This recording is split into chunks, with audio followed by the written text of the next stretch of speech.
Welcome to this explainer. Look, today we're diving into exactly how you can cut the cord on your traditional landline and seamlessly move that familiar number right to your cell phone or VoIP system.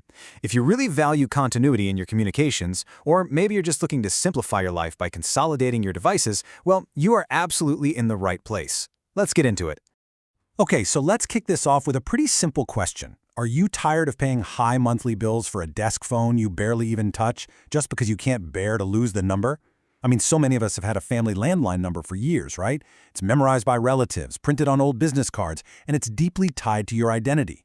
But maintaining that physical copper line just to keep the number active, it's a ridiculously expensive habit. Today, we're going to show you exactly how to set that number free.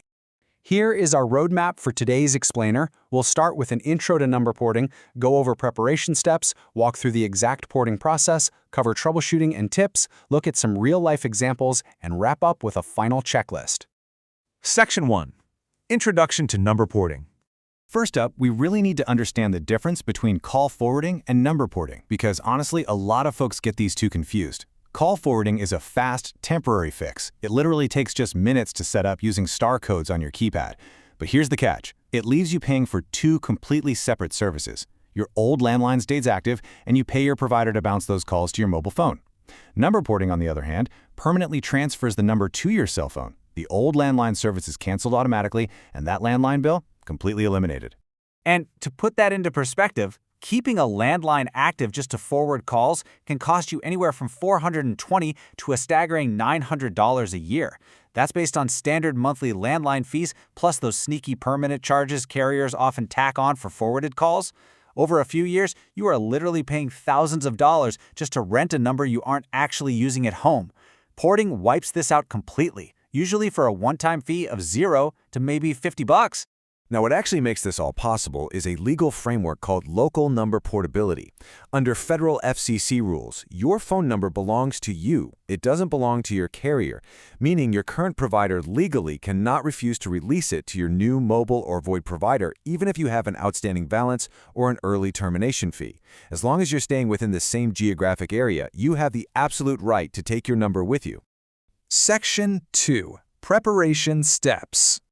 Okay, before you even think about contacting your new mobile carrier, you've got to gather a few exact details straight from your most recent landline bill. And I mean exact. You can't just guess here. For example, if the landline bill says William and you submit Bill on your port request, denied. If the service address on file is even slightly different from your current billing address, rejected.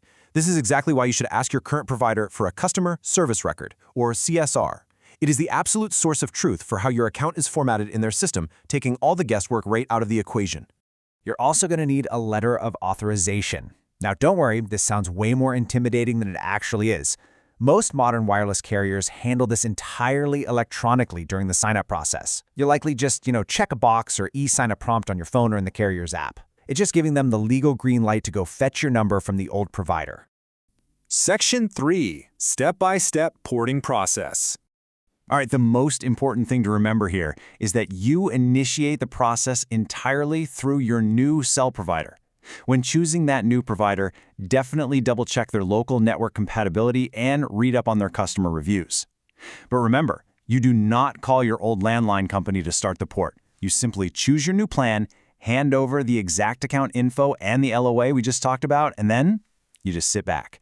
Your new provider acts on your behalf, handling all the behind-the-scenes red tape with your old carrier while you wait for the transfer to finish. Once it's done, you just make a quick test call to confirm activation. That's the whole shebang. So you're probably wondering, how long is this going to take? Well, because moving from a landline to a cell phone is classified as a complex intermodal port, which is just a fancy way of saying you're crossing from one type of technology to another, it usually takes between 3 to 10 business days. Moving from wireless to wireless happens in hours, sure, but landline records are often decades old and just require a bit of extra verification. So don't panic if it doesn't happen instantly. Your new carrier will typically give you a temporary number to use during this waiting window. Section 4. Troubleshooting and tips. Okay, please listen up, because this is the single biggest mistake people make. It's a massive red alert. Do not cancel your old landline service before the port is completely finalized. If you cancel early trying to, free up the number, it actually gets dumped right back into the carrier's general inventory, and you will permanently lose your phone number. No way around it. An inactive number just cannot be ported. So let the porting process cancel the old line for you automatically. Beyond canceling early, the biggest roadblocks are usually data mismatches on old accounts, bundled DSL internet, and landline home alarms. Think about it. If your internet and phone share the exact same copper wire, porting the phone number is going to instantly kill your internet. The solution? Just order a new standalone internet line first, get it tested, and then port the number. Same goes for your house. If your home security system dials out over that landline, it goes completely blind when you port. You absolutely must upgrade to a modern cellular alarm communicator before making the switch. Honestly, these issues are so easily solved with just a little proactive planning. Section 5. Real-life examples. The path you take really depends entirely on your specific needs. Let's look at 2 real-life examples to see how this actually plays out. A solo freelancer optimizing her workflow, and a growing local business migrating their entire team. Let's take Sarah, a solo freelancer who's always out in the field. By permanently porting her main business number directly to a single mobile device's SIM card, she made the most economical and seamless choice possible. It completely removed her tether to a physical desk, ensuring she never missed a client call while on a job site. And it beautifully simplified her monthly expenses by completely avoiding separate billing, a real game changer for her. But conversely, look at a growing local HVAC company that has office staff and field technicians. For them, a direct port to one cell phone would be a total disaster, right? Because only one person can answer it. Instead, they benefited massively from porting their legacy landline into a cloud VoIP system. Doing this allowed their single, familiar number to ring multiple users simultaneously, route calls to dispatch, provide those professional auto-attendant greetings, and cleanly manage after-hours voicemails. Section 6. Conclusion and final checklist. I highly recommend keeping this checklist handy to ensure your number ports effortlessly. Confirm your number shares the same geographic rate center. Get your exact customer service record and PIN. Always initiate the port with the new carrier. Keep the old landline active until completion, and finally, test those incoming calls on your new device. Just a quick professional disclaimer here. Procedures can sometimes vary slightly based on your specific geographic location and provider rules, so always check with your relevant providers for the most up-to-date changes. Now, what's really fun to think about is the peace of mind and the financial freedom this brings. You get to keep your identity, you ensure your friends, family, and customers can always reach you, and you modernize your entire communication setup.